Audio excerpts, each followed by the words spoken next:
Emarro! E aí galera, tudo bem? Comigo tudo ótimo. Nosso primeiro vídeo de 2018 e enquanto eu tava de férias, eu fiquei acompanhando alguns fóruns budistas no Facebook e eu percebi que uma das maiores dúvidas que as pessoas têm é com relação às vertentes do budismo. Por que existem tantas vertentes? Quais são elas? E o que muda de uma vertente para outra? Muitos estudiosos e pesquisadores tentam explicar por que existem tantas vertentes do budismo. Logicamente que não existe um consenso sobre essas explicações. As mais aceitas é que existem muitas culturas, muitos lugares diferentes. Se fala que o Buda deu 84 mil ensinamentos, né? Esse número mágico, cabalístico, que ninguém realmente contou. Quem é que sabe se foi isso mesmo? Desses 84 mil ensinamentos, ou 84 mil formas de nos libertar do sofrimento, cada cultura, cada pessoa vai ter o seu sofrimento. Então é natural que determinadas culturas, determinadas regiões, determinadas pessoas vão se basear mais em alguns ensinamentos e outros em outros ensinamentos. São caminhos diferentes, formas diferentes de praticar a mesma coisa. Enquanto o Buda estava vivo e percorrendo diversas regiões, levando os seus ensinamentos, obviamente que ele não criou várias escolas. Essas escolas foram criadas após a sua morte. Então, após a sua morte, Mahakassapa, que era considerado o seu principal discípulo, aquele que atingiu a mesma mente que o Buda, e essa questão também de quem era o principal discípulo do Buda, ou quem era o maior discípulo do Buda,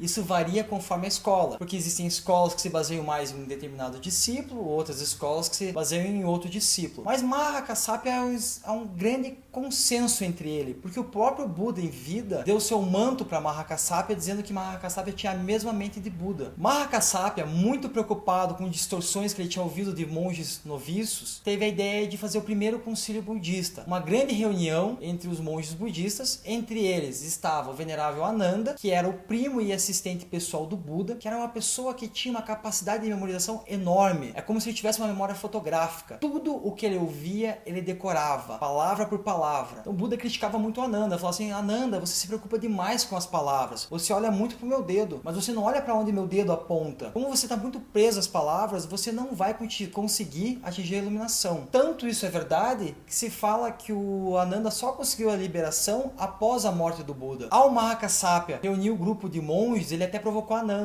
Ele não queria deixar o Ananda participar porque o Ananda ainda não tinha atingido a realização. Então se fala que o Ananda se trancou na sua chopana por 3 dias e no final, exausto, ao ele deitar para descansar, ao seu corpo tocar o solo, começar um relaxamento, ele atingiu a realização. No dia seguinte, quando ele encontrou Mahakassapa, só em Mahakassapa olhar nos olhos dele já sabia que ele tinha atingido a realização. E aí convidou ele para participar. O venerável Upalai também era um outro discípulo do Buda que detinha muito conhecimento. E eles juntos com mais diversos outros monges criaram os primeiros sutras. Sutras são os ensinamentos diretos do Buda, que foram reunidos após sua morte. Então os sutras sempre começam assim: eu vi. Uma vez o abençoado estava residindo em Rajaragrilha, no Pico dos Abutres. Então o sutra ele vai sempre começar explicando o contexto, por que aquilo foi dito, se foi alguém que perguntou, e sempre com essa frase: assim eu vi. Porque não veio diretamente do Buda, mas sim de seus discípulos que acompanharam ele em vida. Esses sutras foram memorizados em unissons, que são sons que têm a mesma frequência.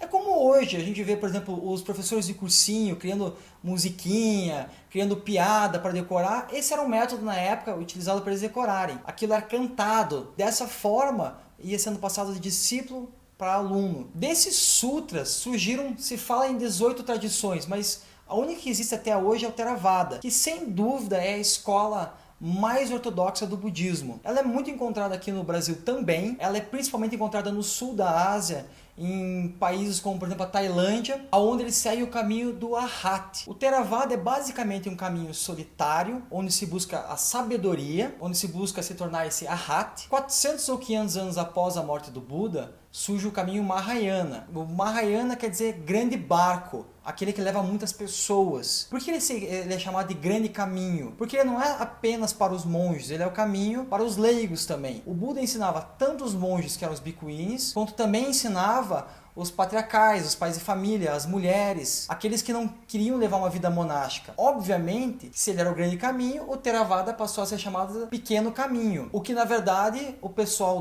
do budismo Theravada considera como uma forma pejorativa de se referir a eles. O budismo Mahayana está baseado na compaixão, enquanto o budismo Theravada na sabedoria, na busca por si só. Já o pessoal do budismo Mahayana quer se tornar um Bodhisattva, aquele que fez o voto de ajudar todos os seres, aquele que vai voltar incontáveis vidas para livrar o mundo do sofrimento. Diferente do Theravada, que é um caminho muito ortodoxo, que segue diretamente as palavras do Buda, o caminho Mahayana foi tendo muitas e muitas vertentes. As mais conhecidas aqui no Brasil são o Theravada, a maior vertente budista do Japão. O Theravada busca a eliminação do sofrimento e do ego. Então aquela coisa de eu preciso me iluminar, eu preciso me libertar desse sofrimento, de uma forma que você tem que fazer uma entrega ao Buda Amitabha. Para eles, o caminho é muito difícil sem a ajuda do Buda Amitabha, porque o Buda Amitabha fez um voto que iria ajudar todos os seres que invocassem seu nome. Outra escola do budismo japonês muito conhecida aqui no Brasil é o Zen. Ela está baseada no Zazen, que é o sentar sentado, ou também nos koens, jogos de palavra, enigmas de palavra, mostrar para nós a impossibilidade da razão. Os primeiros filósofos que tiveram contato com o Zen, eles até brincavam que aquilo parecia Alice no País das Maravilhas, que nada fazia sentido. Por isso que o Zen está tão baseado na meditação. Outras vertentes do budismo muito encontradas aqui no Brasil são as vertentes de origem do budismo tibetano. Esse termo budismo tibetano hoje já não está mais sendo tão usado e está sendo utilizado no budismo dos Himalaias. Ele não é só encontrado no Tibete, como é encontrado no Nepal, no Butão, também é chamado de Vajrayana. Alguns falam que o Vajrayana é um terceiro caminho, seria o terceiro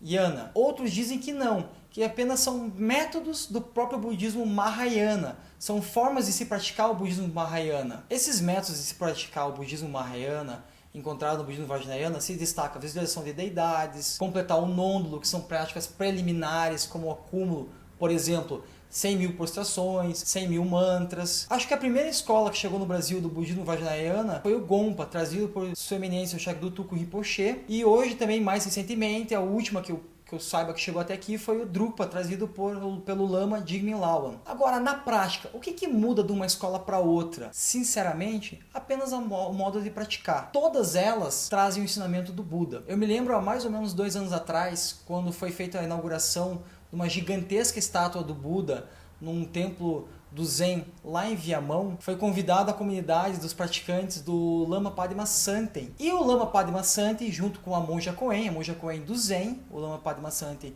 do budismo tibetano, estavam juntos na cerimônia, e os dois falaram uma coisa muito bonita, assim, foi emocionante. Eles falaram assim: nós somos a mesma Sangha, a Sangha de Buda. Duas tradições que por muitos e muitos séculos ficaram separadas e não tiveram o mínimo contato, hoje podem se encontrar para fazer uma celebração da inauguração de uma estátua e juntos reconhecer que os ensinamentos do Buda são um só. Então, se você achou que esse vídeo trouxe benefícios, por favor, dê o like, se inscreva no canal e nos vemos no próximo.